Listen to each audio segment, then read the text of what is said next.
আজি মানে আমাৰ এই কাৰণে প্ৰতিবাদ কৰিছো। আচল কথা হৈছে আমাক বাৰে বাৰে চৰকাৰে কিয় মাহিমা দৃষ্টিৰে চায়। 2025 চনত যিখন বাজেট মাৰ্চত হৈছিলে, অজন্তা নেওগ ডাঙৰীয়ানীয়ে কি কৰিছিলে, আপোনাৰ ৰন্ধন কৰ্মীসকলক এককালীন সাহায্য এটা দিয়া হ'ব। কিন্তু আজি এটা বছৰ উকলি গ'ল, এককালীন সাহায্যটো প্ৰথম আমাক নিদিলে।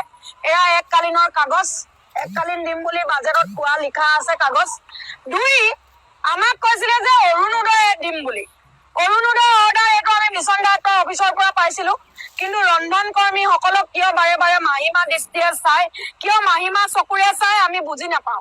আচলতে সেইকাৰণে আজিৰ পৰা প্ৰতিখন জিলাত, ইয়াৰ পিছত আমাৰ কাৰ্বি আংলং জিলাত আন্দোলন কাৰ্যসূচী হ'ব, তাৰ পিছত আমাৰ শিৱসাগৰ জিলাত হ'ব, তাৰ পিছত আমাৰ লখিমপুৰ জিলাত হ'ব। গতিকে এটাই আহ্বান, যিহেতু নেকি 2026 চনৰ যিটো নিৰ্বাচন আহি আছে, আমাৰ ৰন্ধন কৰ্মী আইসকলে এইবাৰ কঁকালত টঙালি বান্ধিছে আৰু এইবাৰ চৰকাৰৰ লগত মুখামুখি যুঁজ এখন হ'ব। ৰান্ধনী সন্থাৰ লগত এইবাৰ চৰকাৰৰ প্ৰত্যেকগৰাকী ৰন্ধন কৰ্মী আই মাতৃক এটাই আহ্বান জনাইছো, কোনো যাতে এইবাৰ ভোটটো চাই চিতি দিয়ে।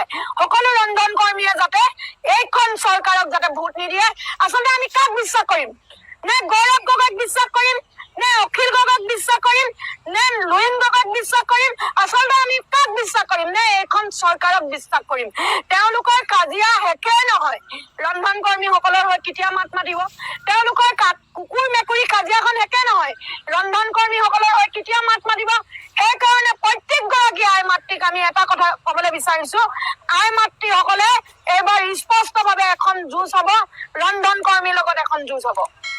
আমাৰ যিটো মানে 2025 চনৰ বাজেটত যিটো অজন্তা নেওগ ডাঙৰীয়ানীয়ে কৈছিলে এককালীন সাহায্য দিয়াৰ কথা, কিন্তু এতিয়া 2026 চনৰ উকলিবলৈ হ'লগে। কিন্তু এতিয়ালৈকে তেওঁলোকে আমাক স্পষ্ট নকৰিলে এককালীন সাহায্য দিব নে নিদিব। সেইটো কাৰণে আজি আমি প্ৰতিবাদ কৰিবলৈ বাধ্য হ'লো। আমাৰ দৰমহাটো নিয়মীয়া আমি এতিয়া যিটো মাননি পাই আছো, সেই মাননিটো আমি সময়মতে নাপাওঁ। সেইটো এটা আমাৰ তাৰিখ নিৰ্ধাৰণ কৰি দিব লাগে যে কিমান তাৰিখৰ পৰা কিমান তাৰিখৰ ভিতৰত আমাৰ মাননি একাউণ্টত সোমাব। গতিকে সেইটো কাৰণে আজি আমি প্ৰতিবাদ কৰিবৰ কাৰণে ওলাই আহিবলগীয়া হৈছে। যেতিয়ালৈকে আমি প্ৰতিবাদ নকৰো তেতিয়ালৈকে আমাক চৰকাৰে আমাৰ কথা নুশুনে, আমাক সদায় মাহিমাৰ দৃষ্টিৰে চায়। সেইটো কাৰণে আজি আমি প্ৰতিবাদ কৰিবৰ কাৰণে বাধ্য হ'লো। আমাৰ দৰমহা কৰিব লাগে, মাননি নহয়, আমাৰ মাননি নহয়, আমাৰ দৰমহা কৰিব লাগে।